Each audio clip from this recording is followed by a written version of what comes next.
Bonjour et bienvenue à tous. Nous sommes à Vannes, dans le golfe du Morbihan et en France pendant encore quelques jours.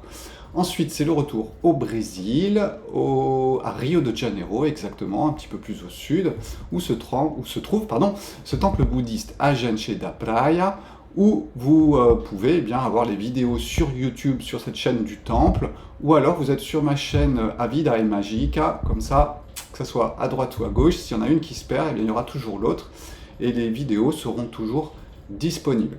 Donc je m'appelle Sébastien Lièvre, pour ceux qui ne me connaissent pas, je suis naturopathe depuis une vingtaine d'années, et je pratique le taoïsme depuis l'âge d'une vingtaine d'années.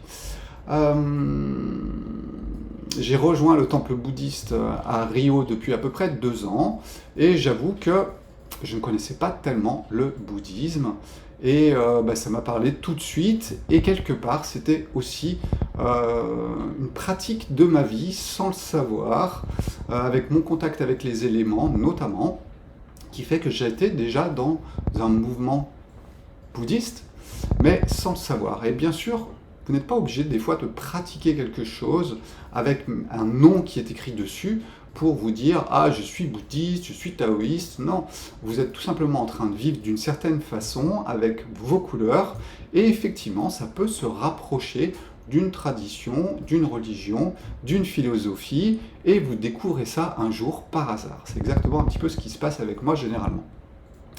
Aujourd'hui, je vais vous parler de la croix.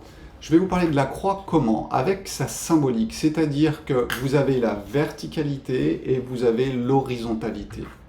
Et nous allons entrer dans le jeu de la verticalité et de l'horizontalité, et vous allez voir que je vais vous emmener dans le monde du yin et du yang, je vais vous emmener dans le monde du taoïsme, avec ces deux faces d'une seule pièce, un côté, un autre, qui jouent ensemble et qui vont créer le monde, aussi bien dans sa destruction que dans sa construction, que dans sa spiritualité ou dans sa matérialité, et c'est un petit peu ce que je vais essayer de vous présenter aujourd'hui.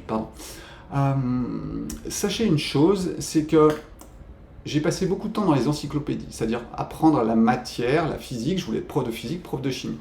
Par contre, en termes de spiritualité, eh bien, j'ai passé très peu de temps dans les livres. J'ai passé énormément de temps dans la nature, qui m'a appris beaucoup de choses. Et puis, à une époque de ma vie, j'ai tout simplement rencontré George Ohsawa, qui a remis au goût du jour un petit peu, je dirais, la version taoïste dans la matière.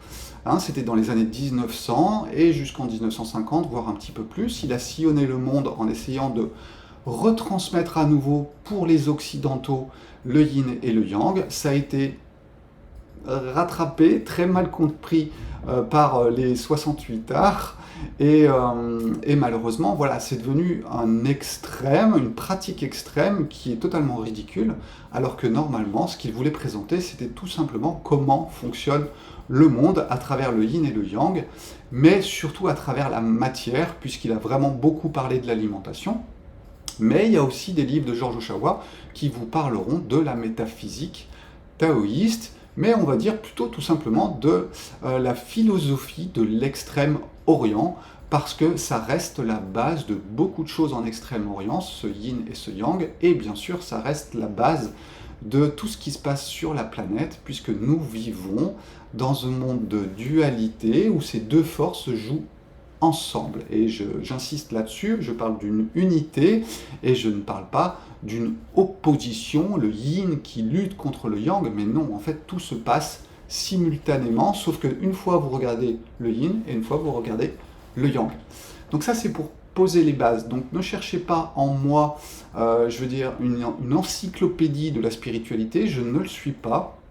Je suis une expérience de tout cela, et grâce au yin et au yang, eh bien tout simplement je peux embrasser très rapidement toute religion en rentrant en elle grâce à mes petites lunettes qui sont un petit peu différentes de d'habitude, qui ne sont pas intellectuelles, ou du moins qui le sont vraiment à son strict minimum, et qui permettent de comprendre vraiment beaucoup de choses. Donc la réflexion que je vais vous donner aujourd'hui, c'est une réflexion que j'ai eue par moi-même. Je n'ai pas regardé dans les bouquins, je n'ai pas regardé tout ça. J'ai juste entendu une fois un truc, une fois un autre truc, et moi j'essaye de l'appliquer à travers ma vision du yin et du yang. Et vous allez voir que cela peut être aussi très intéressant parce que du coup vous partez sans aucune base, on va dire, de formatage intellectuel, et du coup vous rentrez directement beaucoup plus vite au contact des choses et vous allez les découvrir par vous-même, parce que pour moi c'est ça qui est intéressant, c'est de découvrir par soi-même à travers la spontanéité de la vie et ce qu'elle vous apporte en permanence dans les informations, découvrir ce qu'est le monde. Et si vous le découvrez vous-même, alors vous allez connaître quelque chose, c'est-à-dire que vous allez naître avec. Alors bien sûr que si vous suivez des enseignements, eh bien c'est bien, vous allez avoir la connaissance, mais, ou du moins vous allez avoir, je dirais, l'intellectualisation de quelque chose, et vous n'en ferez qu'une connaissance si vous arrivez à le ressentir en vous et à le vivre en vous. Et ça, j'insiste énormément dessus. Tant que vous n'arrivez pas à vivre les choses et à les sentir en vous, eh bien vous allez tourner en rond dans un labyrinthe ou dans un bocal qui s'appellera une religion, ce qui donnera l'occasion de faire une vidéo bientôt sur les religions et comment en fait elles peuvent vous enfermer ou vous aider à vous en sortir ou à accepter un monde ou voir un monde d'une façon différente. Et ça, je vous le ferai dans une autre vidéo bientôt, où dans les religions, eh bien oui, des fois, on va raconter des choses, les gens s'y collent, mais quelque part, ils ne rentrent pas vraiment dans la connaissance, ou alors on rentre dans les extrêmes aussi, et là, nous allons entrer dans les prisons. Dans les deux cas, on peut être dans les prisons. Donc ça fait partie du jeu. La destruction, la construction, ça existe. Vous allez voir que tout est en miroir en permanence avec cette histoire de croix. Alors, le yin et le yang, c'est quoi? Eh bien, le yin, c'est la verticalité. La verticalité, c'est quelque chose qui est quand même très subtil. Quand on parle du yin, on va parler de la subtilité.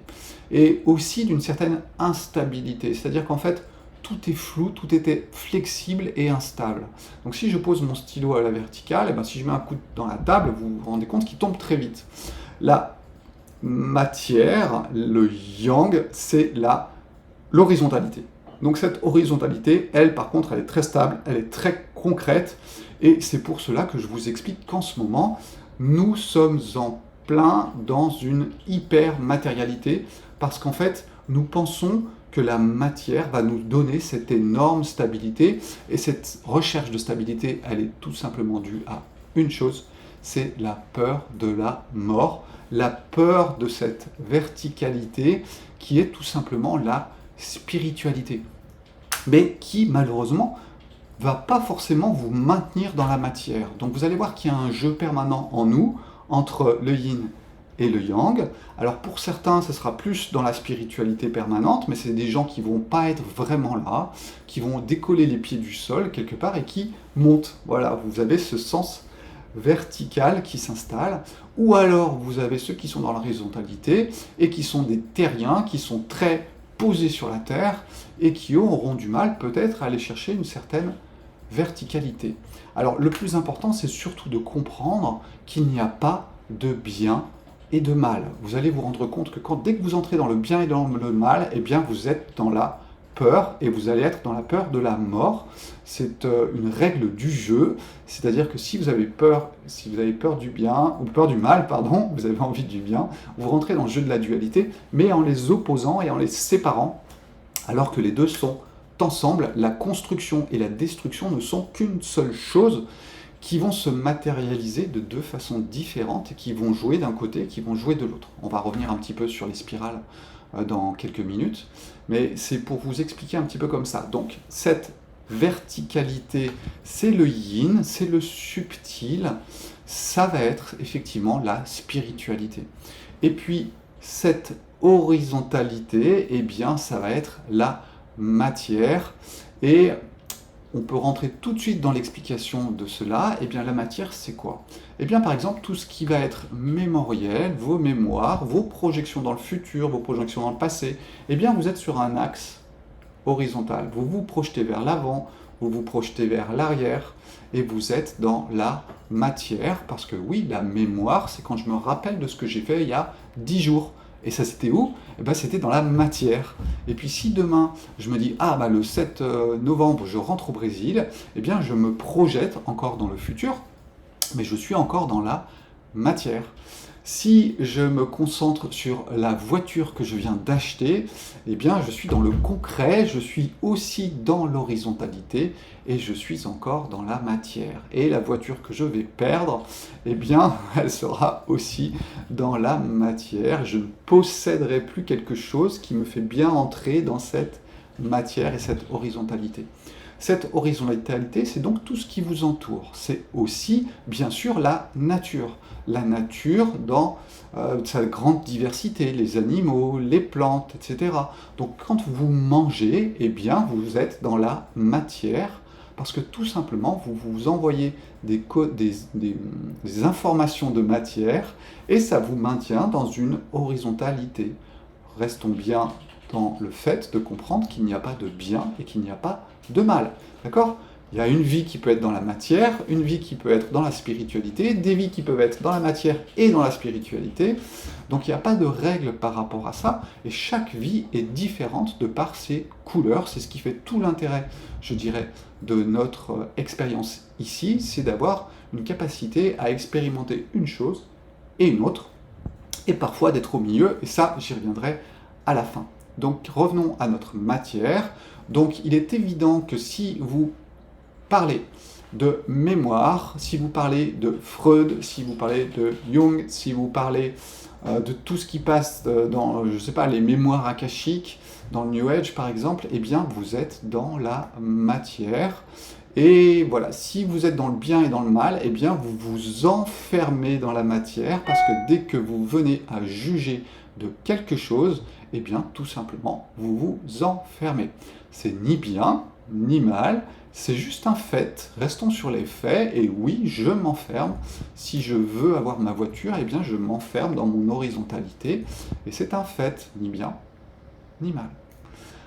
Qu'est-ce que je peux vous dire encore sur la matière? La matière, c'est aussi se déplacer vers le nord, vers le sud, vers l'est, vers l'ouest. C'est aussi la matière. Donc nos déplacements qui se font dans le corps physique, eh bien, ils sont reliés, bien sûr, à cette horizontalité. Si on parle par exemple de la nature, eh bien, je vais vous parler des 4 éléments. Je vais vous parler du feu, je vais vous parler de l'eau, je vais vous parler de l'air, je vais vous parler de la terre sur laquelle j'ai les pieds. Eh bien, tout ça, effectivement, c'est de la matière, et nous sommes bien dans une horizontalité. Donc quand vous avez une religion qui vous parle beaucoup d'horizontalité, c'est ni bien ni mal, mais elle se focalise dans la matière, et pourquoi pas, il n'y a aucun problème à cela. Donc voilà, ça c'était pour poser l'horizontalité. Maintenant, nous allons parler de la verticalité. Alors vous allez voir que c'est un petit peu compliqué, parce que nous passons de l'autre côté, et effectivement, là, nous passons dans le subtil. Et le subtil, eh bien, ça ne se touche pas, c'est beaucoup plus compliqué. Donc ce qu'il faut comprendre, c'est que parler de la verticalité est beaucoup plus difficile, parce que dès que nous utilisons des mots, nous nous mettons au contact de l'horizontalité. Et dès que nous passons dans la spiritualité, eh bien quelque part, nous devrions presque plus utiliser de mots, mais ça va être difficile de le communiquer à l'autre. Et cette communication dans cette verticalité, elle peut se faire aussi, mais par des côtés plus vibratoires, c'est-à-dire que votre spiritualité, eh bien, vous ne pouvez pas la donner à quelqu'un en lui parlant vraiment. La meilleure façon de lui donner, c'est juste en vivant votre vie et en vibrant ce que vous êtes. Si vous avez plus un axe vertical qui est développé, eh bien, tout simplement, vous allez émaner autour de vous de la spiritualité, et puis certaines personnes, dans leur expérience, si c'est leur choix, eh bien, elles vont venir se mettre en harmonique avec vous, si vous êtes bien sûr bien axé, et ça on en reparlera après. Et voilà, cette spiritualité, c'est quelque chose de très subtil, que l'on a essayé d'exprimer dans la grande triade dans la philosophie d'Extrême-Orient, qui est tout simplement un axe vertical qui va du ciel, en passant par vous-même, par les êtres vivants, et en allant vers la terre. Alors voilà un petit peu ce que c'est que la spiritualité, et vous allez voir que j'aurais passé beaucoup de temps à parler de l'horizontalité parce que j'ai beaucoup de mots, et puis ben là, je vais très vite ne plus avoir de mots pour vous parler de ça. Alors, il y a des connexions que vous pouvez avoir, c'est vraiment, ça se fait vraiment dans un ressenti presque en fermant les yeux, parce que quand vous fermez les yeux, quand vous ne parlez plus, si vous vous coupez du monde, et bien là, vous entrez un petit peu plus dans une verticalité, puisque vous n'êtes plus assujetti à vos sens. Donc c'est peut-être effectivement là que l'on va la trouver quand on va faire de la méditation, où en fait nous rentrons dans un autre champ de conscience qui n'est plus horizontal mais vertical, et nous pouvons éventuellement toucher à la spiritualité, à cette énergie qui est verticale. C'est une chose aussi que l'on peut retrouver dans le jeûne, c'est pour ça qu'il a été souvent prôné dans les religions, tout simplement parce que le jeûne vous coupe de la matière. Souvent, voilà, quand j'organise les semaines de jeûne, les personnes, elles sont en vacances, donc elles ne sont plus avec leur famille, donc c'est coupé de la matière, de l'horizontalité. Elles ne vont plus travailler, donc elles sont coupées de la matière aussi. Et puis voilà, elles ne vont plus manger. Or, manger, c'est avaler la matière, c'est avaler l'horizontalité, donc ça vous envoie en permanence des informations d'horizontalité. C'est pour ça que le jeûne peut créer effectivement, je dirais, un rapprochement avec cette verticalité, avec cette spiritualité. Donc voilà ce que je pouvais vous dire par rapport à l'horizontale, à la verticale. Donc ce côté matière ou ce côté spirituel. Alors bien sûr, vous allez le retrouver un petit peu dans beaucoup de religions. Vous regarderez tous les symboles, souvent ils ont la verticale et l'horizontale, et ça fait partie du jeu. Presque même, je dirais que la croix chrétienne, eh bien, vous avez une verticalité qui est beaucoup plus importante que l'horizontalité. Donc est-ce que ça voudrait dire que l'on donne plus d'importance au côté spirituel qu'à côté que la matière? Eh bien oui, peut-être, moi on peut le voir comme ça. Alors j'en discute avec personne, c'est une réflexion que je fais devant vous en y pensant, mais voilà, ça peut être intéressant. Par contre, quand les deux sont parfaitement équilibrés, eh bien c'est la matière et la spiritualité vécues à peu près dans le même 50-50. Donc voilà ce que je pouvais vous dire sur ça. Et maintenant, je vais essayer de vous emmener encore un petit peu plus loin dans le champ de la construction ou de la destruction. Alors je vais vous mettre une petite incrustation au-dessus où je vais vous montrer comment la spirale peut tourner dans un sens ou dans l'autre. L'énergie circule en spirale et ce qu'il faut bien comprendre, c'est que le yin et le yang, c'est aussi deux forces. Une force d'expansion et une force de contraction. Alors bien sûr qu'il y en a une qui construit et une qui détruit. Alors il y a beaucoup de chances pour que dans votre tête, vous soyez en train de penser bien et mal. Et là, il faut vraiment que vous vous entraîniez à vous connecter à des choses qui vous permettent de comprendre que même la destruction peut être du bien. Dans le sens où vous allez vous rendre compte que derrière ce que vous pensez être le mal, eh bien, il y a aussi le bien. Et là, cela va vous permettre de comprendre que derrière le mal, il y a le bien. Et là, vous allez rentrer dans une forme d'unité. Parce que si vous n'arrivez pas à intégrer ces deux choses ensemble, eh bien, vous êtes dans la séparation. Et la séparation, c'est vraiment le jeu à vivre dans ce monde. C'est comprendre que, effectivement, nous avons tendance à séparer les choses par peur, et par peur de quoi? Par peur de la mort, tout simplement. C'est ce que je vous explique quand je vous parle de la psychologie taoïste, où j'explique tout simplement que votre mental, à une époque de votre vie, il a eu peur de mourir, et donc il a créé une séparation, et il a créé le bien et le mal.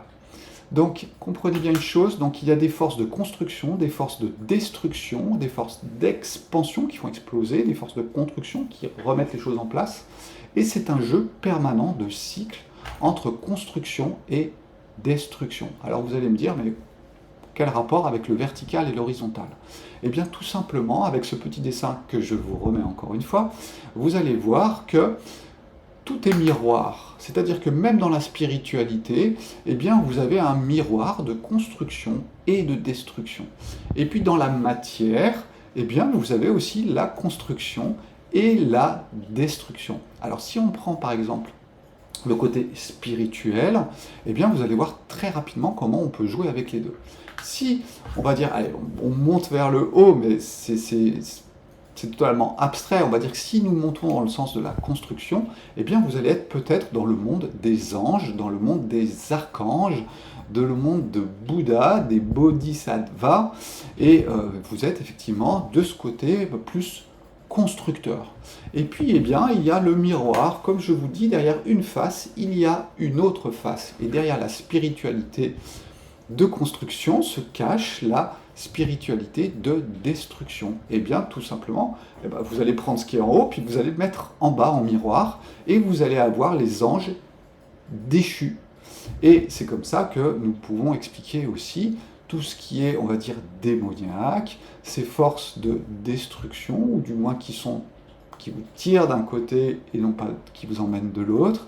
Eh bien voilà, vous avez cette spiritualité avec soit vous êtes du côté des anges, des archanges, soit vous êtes du côté des démons et des anges déchus. Et c'est un jeu permanent, même en spiritualité, il faut comprendre ça. C'est qu'en fait, effectivement, il y a ces deux choses qui existent en permanence à l'intérieur de nous, et qui nous tirent d'un côté ou qui nous tirent de l'autre. Alors des jours on est d'un côté, des jours on est de l'autre. Si vous avez beaucoup de chance et que votre expérience de vie c'est d'être énormément d'un côté, eh bien vous serez du côté des anges par exemple. Et puis si le but spirituel de votre vie c'est d'être dans une destruction spirituelle, eh bien vous serez du côté des démons et des anges déchus, et qui seront là en permanence autour de vous aussi bien d'un côté que de l'autre. Donc pour moi, cette verticalité, eh bien, elle peut se vivre dans deux sens, en construction ou en destruction. Et je pense qu'il en est exactement le même. On peut mettre dans ce sens-là, le petit dessin où ça tourne dans un sens, ça tourne dans l'autre. Eh bien, dans la matière, vous pouvez être dans la construction, vous pouvez être dans la destruction. Si vous faites la guerre et que vous envoyez des bombes sur quelque chose, vous êtes dans la destruction. Si vous construisez des maisons et puis vous construisez des cathédrales, eh bien vous êtes dans la construction. Et il en va donc de même dans la matière, donc dans la horizontalité, eh bien vous avez ces deux forces qui jouent en permanence, de construction et de destruction, et qui vont faire toutes les couleurs quelque part de tout ce que l'on voit autour de nous.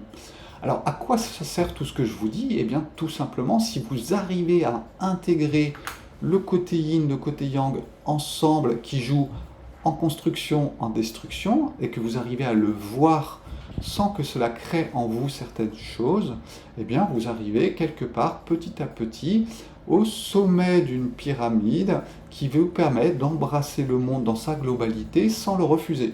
Parce que si vous êtes dans le bien et dans le mal, bien sûr, vous refusez une partie du monde et vous n'êtes pas en haut de la pyramide. Vous êtes quelque part dans un des labyrinthes de la pyramide, dans une des chambres à l'intérieur de la pyramide, et vous tournez en rond. C'est ce qu'on retrouvera dans le bouddhisme avec le samsara, où en fait on boucle à l'intérieur dans le désir, l'aversion et puis l'ignorance. Et quand vous commencez un petit peu à rentrer dans la connaissance, mais qui au départ n'est pas vraiment une connaissance, au départ ce n'est qu'une instruction, c'est un petit peu le but des religions aussi, des religieux, c'est d'instruire, et ensuite il y a, ou pas, un phénomène de connaissance qui s'installe à l'intérieur de vous. Donc voilà ce que j'avais à vous partager, au moins sur ce côté-là. Je pense, oui, j'ai fait le tour de ce que j'avais noté. Et voilà, revenez à cette histoire de croix, et si vous arrivez à l'intégrer à l'intérieur de vous, c'est bien. Et observez-vous, ne cherchez pas à vous juger, restez sur les faits. Oui, ça me touche, ça me touche pas. Est-ce que je suis dans cette nature, on est encore sur deux phases, Bouddha ou nature d'ego, et où j'en suis, c'est tout simplement ce que je vous invite à faire, et à observer le monde. Et puis, il y a une chose dont je ne vous ai pas parlé, eh bien, c'est tout simplement le centre de la croix. Et le centre de la croix, c'est quoi? Eh bien, en philosophie d'Extrême-Orient, on explique qu'il y a une roue et qu'il y a le centre. Tout ce qui se passe en périphérie tourne. Ça bouge, ça bouge, ça bouge. C'est le monde dans lequel nous sommes. C'est en mouvement permanent et ça bouge tout le temps. Et puis vous avez quand même un point central qui lui est immobile. Vous imaginez cette roue qui tourne, vous prenez le point central, et bien tout simplement vous êtes en non-mouvement. Vous êtes dans une inaction qui est au cœur de l'action. Alors bon, bien sûr qu'il y a toute une philosophie qui se cache aussi derrière tout ça. Est-ce que l'on peut dire que quand on passe du côté de l'éveil, eh bien quelque part on passe dans le centre de la roue? Moi j'ai tendance à le penser, dans ma façon peut-être de l'exprimer et de le vivre. D'autres ne seront pas forcément d'accord, mais encore une fois, nous parlons de spiritualité quand nous parlons d'éveil, donc nous sommes obligés d'en parler avec des mots, et ces mots ne sont pas forcément compris d'une certaine façon par une personne, compris d'une autre façon par une autre personne, donc c'est toujours important aussi de recaler les mots en donnant une définition parfois du mot, que tout le monde soit bien d'accord avec cette définition. Donc voilà, c'est ma façon à moi de le présenter, en disant qu'effectivement ce centre de la roue peut être l'éveil, et parfois vous êtes dans l'éveil, parfois vous êtes de nouveau dans le jeu de la roue, mais si vous connaissez les chemins, eh bien vous pouvez passer de l'un à l'autre relativement facilement, et c'est ce que je vous invite à avoir comme expérience, puisque mon partage, c'est mon connaissance du monde, de mon expérience, et c'est vraiment ce que j'essaye de partager avec vous au travers de ces vidéos. Voilà, j'ai fini pour aujourd'hui. Donc la prochaine fois, on se retrouvera peut-être pour parler effectivement de la religion, comment elle vous enferme, comment elle peut vous aider à entrer dans une forme, je dirais, de, pas connaissance, mais d'instruction sur ce qui est dans le monde, et vous verrez que malheureusement, on peut s'y enfermer en l'appliquant de façon un petit peu étriquée et on va dire caractérisée, alors que peut-être ce que l'on a dit il y a 2000 ans, eh ben, est-ce que c'est encore utilisable aujourd'hui? Pas forcément. Donc rester sur certains textes, ça, c'est à double tranchant parfois aussi. Donc c'est pour ça que je vous invite toujours à revenir à la simplicité, parce que c'est là, à mon avis, que c'est le plus simple et aussi le plus compliqué, puisque la simplicité, eh bien ça, l'ego généralement n'aime pas. Et c'est pour ça qu'on trouve très peu de personnes qui vont parler très simplement des choses. Et voilà, c'est ce que moi j'essaye de faire dans mes vidéos. Voilà, ciao ciao, bye bye, à bientôt. Et puis à bientôt, soit la vidéo ici en France, ou sinon ça sera à Rio de Janeiro. Bye bye, ciao.